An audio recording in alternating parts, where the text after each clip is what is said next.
Капыл еттик. Алланы эстебей өмүр өткөрүү. Алладан бейкапар болгон соң кайгыга батасың. Немат колдон чыгып, жакшылыктан алыстайсың. Алланын жолунан чыгып элге душман болуп, өкүнүчтө каласың. Бир таква пенде өзүнүн устазын түшүндө көрүп, "Устазым, сиз кайсыл иш үчүн катуу өкүнгөнсүз?" деп сурайт. Устазы "Алладан бейкапар жашаганым үчүн өкүнгөм" деп жооп берет. Тасаввуфчулардын бири түшүндө Зуннун аль-Мисриди көрүп, "Алла сага кандай мамиле жасады?" деп сураганда, Зуннун "Алла мага, эй мени сүйгөнүн айткан жалганчы, мени сүйөрүңдү айттың, бирок менин сүйүүмдөн бейкапар жашадың" деп каарданды деп жооп берет. Бул тууралуу бир акын да сонун айткан. Алладан бейкапар дилиң адашты, өмүр өттү, күнөөң ашып ташты. Дагы бир таква пенде атасын түшүндө көрүп, "Атаке кандайсың?" деп сурайт. Атасы "Балам, дүйнөдө Алладан бейкапар жашап, бейкапар бойдон өтүп кеттик" деп жооп берет. Захру Рият аттуу китепте баяндалганы боюнча, Жакып пайгамбар алейхиссалам менен Азраил периште алейхиссалам ынак достордон эле. Бир күнү Азраил Жакыптын жанына келет. Жакып пайгамбар "О өлүм периштеси, мени көргөнү келдиңби же жанымды алганыбы?" деп сурайт. Азраил алейхиссалам "Сени көргөнү эле келдим" деп жооп берет. Жакып пайгамбар "Ажалым жакындаанда мага билдирип коюшуңду каалайм" деп өтүнөт. "Макул, сенин ажалың келерде мурда 2 же 3 кабарчы жиберем" деп айтат Азраил периште. Бир күнү Жакыптын алейхиссалам ажалы жеткенде Азраил периште анын жанына барат. Жакып пайгамбар андан "Мени көргөнү келдиңби же жанымды алганы келдиңби?" деп сурайт. Азраил алейхиссалам "Жаныңды алганы келдим" дегенде, Жакып пайгамбар "Мага 2 же 3 кабарчы жибермек эмес белең" деп сурайт. Анда Азраил алейхиссалам "Чынында ошондой болду.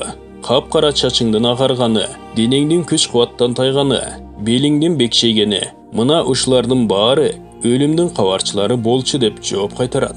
Абу Али Даккак баяндайт. Бир таква киши бар эле. Ал өз заманынын улуу алымы болчу. Ооруп тешекте жатып калган экен. Көргөнү бардым. Жанында окуучулары отуруптур. Ал киши өзү ыйлап жатат. Мен андан "О устат, эмнеге ыйлап жатасыз? Бул дүйнөдөн өтүп жатканыңызгабы?" деп сурадым. "Жок, дүйнөдөн өтүп жатканым эмес. Намазымды маани бербей, окуп жүргөнүмө ыйлап атам" деди. "Кандайча, сиз намазыңызды толук окуш эмес белеңиз?" дегенимде, "Рас, толук окучумун. Бирок ушул күнгө чейин акыреттен бейкапар намаз окуп жүрүпмүн" деп жооп кайтарды. Оюнул Ахбар аттуу китепте Шакик ал-Балхи мындай дейт. "Адамдар 3 нерсени айтышат, бирок иштери айткан сөздөрүнө тескери. Биринчи, биз Алланын кулдарыбыз дегени менен жоопкерчиликсиз иш кылышат. Экинчи, Алла биздин ырыскыбызга кепилдик берет дегени менен көңүлдөрүн дүйнө гана тойгузат. Үчүнчү, өлүмдөн кача албайсың дегени менен эч өлбөчүдөй иш кылышат. О боордошум, өзүңдү жөнгө сал. Улуу жараткандын алдында кайсы дене менен турарыңды эсиңе сал. Кайсы тил менен ага жооп берип жатканыңды ойло. Ал сенден анча-мынча нерселер тууралуу сураганда кантип жооп бересиң? Суроого жооп, жоопко сооп билинди. Алладан корк, ал бардык кылган иштериңди билип турат. Момундарга насаат айтып үлгү бол. Алланын өкүмүнө моюн сунушсун жана ага ширк келтиришпесин." Пайгамбарыбыздын саллаллаху алейхи вассалам мындай деп айтканы риваят кылынат. Арштын этегинде мындай деп жазылган: "Мен Алла мага моюн сунгандын тилегине жеткирип, иштериңди ийгиликтүү кылам. Мени сүйгөндү сүйөм. Мага дуа кылган пендеге тилегин берем. Кечирим тилегенди кечирем. Акылдуу мусулман Алладан коркуп, ага моюн сунат. Ага гана кулчулук кылат. Анын өкүмүнө жана тагдырына ыраазы болот. Башына түшкөн кыйынчылыктарга сабыр кылат. Ээ болгон жакшылыктарына шүгүрчүлүк келтирет. Алланын бергенине каниет кылат. Алла Таала кутси хадисте мындай деген: "Ким менин өкүмүмө ыраазы болбосо, сыноолорума сабыр кылбаса, берген неаматтарыма шүгүрчүлүк келтирбесе, ал өзүнө менден башка кудай таап алсын." Бир киши Хасан Басрийге келип, "Мен Аллага ибадат кылуудан лаззат ала албай жатам" дейт. Хасан Басрий рахматуллаху алейхи: "Ага, сен Алладан коркпогон, бирөөнүн жүзүнө тиктеп койгон окшойсуң. Кулдук кылуу бардык нерсени Алла үчүн таштоо" деп айтат.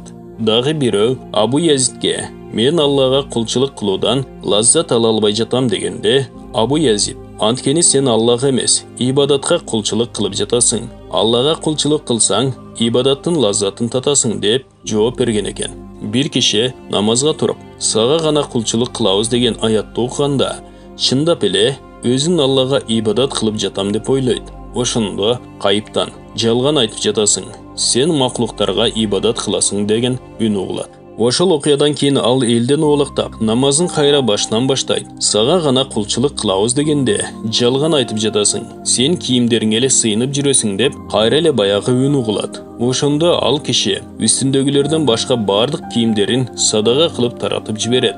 Анан намазга турат. Сага гана кулчулук кылабыз деген аятты окуганда баягы үн кайра дагы угулуп, мына эми туура айттың, жалгыз жаратканга кулдук кыла баштадың дейт.